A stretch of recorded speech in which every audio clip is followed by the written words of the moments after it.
Now, we have to talk about when I first heard about Exodus 90 and what I had to say on the Catholic Man Show. Oh. Not the Catholic Man Show. What are they called? Catholic Stuff. Catholic Stuff. Yeah. All right, Yeah. so few people will recall this because it was so long ago. But I did an episode with Catholic Stuff You Should Know, when? 2 years ago, maybe? It was years ago. Yeah. And I said, I didn't mention Exodus 90 by name because I didn't know what Exodus 90 was. Yeah. I was just somebody who was working with men and women who were addicted to porn. Yeah. And then I heard about a bunch of people who were giving up warm showers, giving up snacks, giving up legitimately drinking alcohol. And I said on that show, I don't think you should do that. I think if you're legitimately addicted, then denying yourself legitimate pleasures will just cause more sort of emotional turbulence, and you'll end up reaching back for that greatest pacifier. Yeah. Now, this in some quarters has led people to assume that I'm against Exodus 90. And we don't like each other. Yeah. Well, and I didn't even know who you were until like I know. You were famous and I was just sitting in the background. I'm huge Actually, in Turkey. when you took the shot, not that you took a shot, because that's actually, I think, the point you're going to make. Yeah. I was like, wow. Now Fradd's even talking about us. Yeah, shut up. Man, this is growing. That's so funny because I'm nothing. But yeah, and so just to be clear, like I didn't know what it was. I didn't know it was a thing. I had just heard 90 days. Yeah. So, but there you go. I would just say. So I guess this leads me to the question: is this an addiction recovery program? Yeah, it's not, and that's a really important thing to say. So, when we started, that's really kind of how it was labeled, and I fought that so hard because, like, there's no need to reinvent the 12 steps. No need at all. And in fact, you're right. Like, for those guys that do experience profound sobriety during Exodus, and they do, I was talking to a priest who really enlightened me as to why. It's just because you're removing triggers, those triggers of which should never come back after Exodus. And so, he was kind of complaining, like, for guys in the throes of addiction, well, their addictions just come back after Exodus. And so all that's to say, like, when you really need, when you're in an addiction, you need the help that you need. And Exodus is not a 12-step program. It can be a great sort of step on the path to recovery. Yeah. In fact, as we go along and as the ministry grows and hopefully as bandwidth grows on our team, one of my greatest desires is to serve better those men that are actually looking for something else. They're not actually looking for Exodus. Like, they're looking for therapy. They're looking for a 12-step group. But at the same time, I'd then just defer to the therapist. It's like, if your client, needs, many therapists reach out to us and say, this has been an incredible supplement to our work together. So that's great, but I defer to them. If they say Exodus isn't for you, like, you need these comforts in your life to kind of keep the wheels on and to continue to make progress in your sobriety, then go for it, right? But again, so Exodus is not an addictions program. It's not a porn program. Though a lot of guys come to Exodus struggling with it because that's just society today. Tell us about that's okay. Tell us about the victory stories you have heard, though. I'm sure men have gone through Exodus 90. They're like, haven't looked at porn in 90 days or 100 days. Or so that happens frequently. I would say it's the testimonies that keep me going. It's the testimonies that motivate me. To be honest with you, at the beginning, when we got this up and running and started, I thought I had done my favor for my friend and I wanted to go on with my life and, just kind of go to business school and keep going, But it just kept growing, and it was always conversations with men that made me realize, like, wow, this really had an impact on you. So we talked to some guys in Dallas, and this was honestly almost like 100 days after we had released it. So they must have just like jumped right in, and they called me up and they said, this is what happened to me. So this guy had a son with disabilities, and this helped prepare him like for that experience to be the father he needed to be.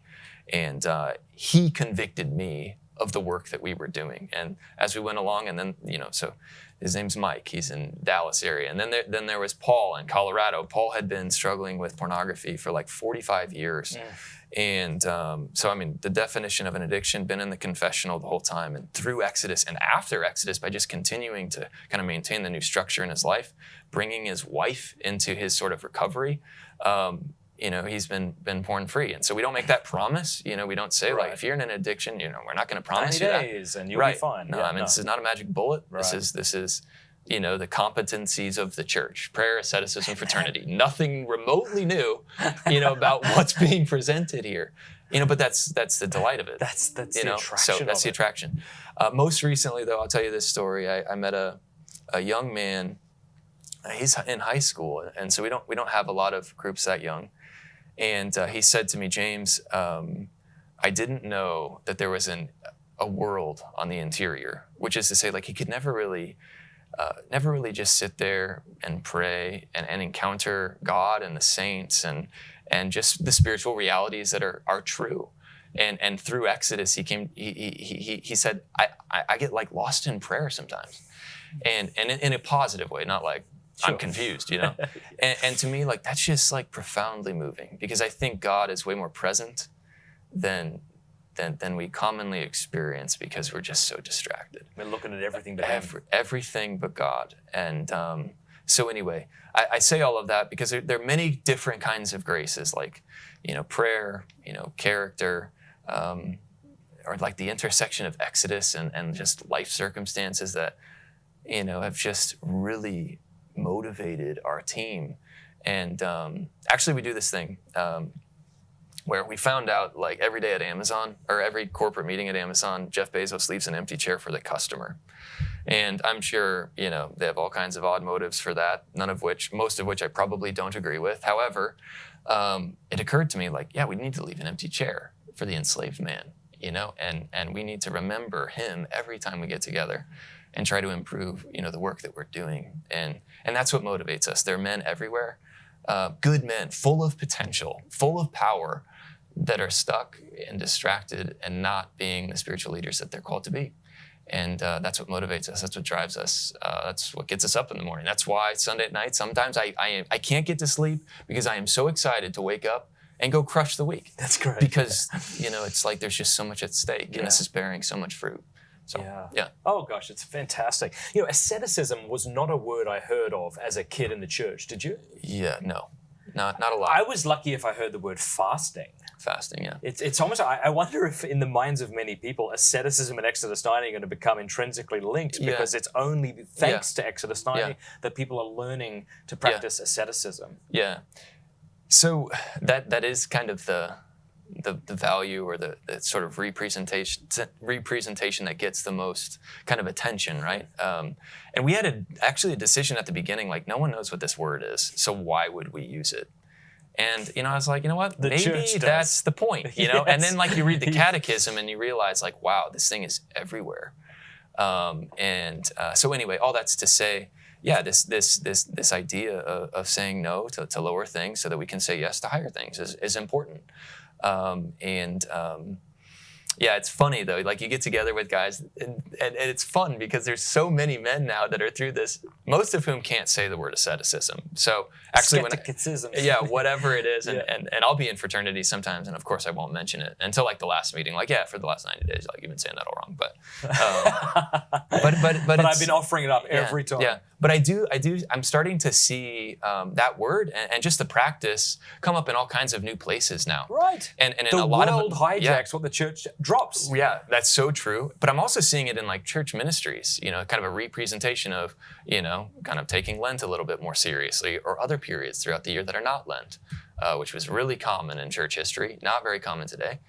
And I think that's a beautiful thing. You know, what we always say is like, hey, you know, this is an experience where if you take out the prayer, or you take out the asceticism, or you take out the fraternity, you're not just compromising on Exodus, you're compromising on the faith. Yes. Like, there's nothing, again, like, you don't drop asceticism after 90 days. Right. It might change. Or after Lent, you know, you just don't. You know, it's a part of being a disciple of the Master, you know, at least until he comes again. Hey, if you enjoyed that clip, you will absolutely love the full interview, so click right there to enjoy the whole thing. Also, a big thanks to these groups who made that interview possible. Learn more in the show notes below about these guys. They're absolutely incredible, and honored to have them as sponsors. Oh, and also, if you haven't subscribed yet, click subscribe and then that bell button. That way YouTube will be forced to let you know when we put out more content.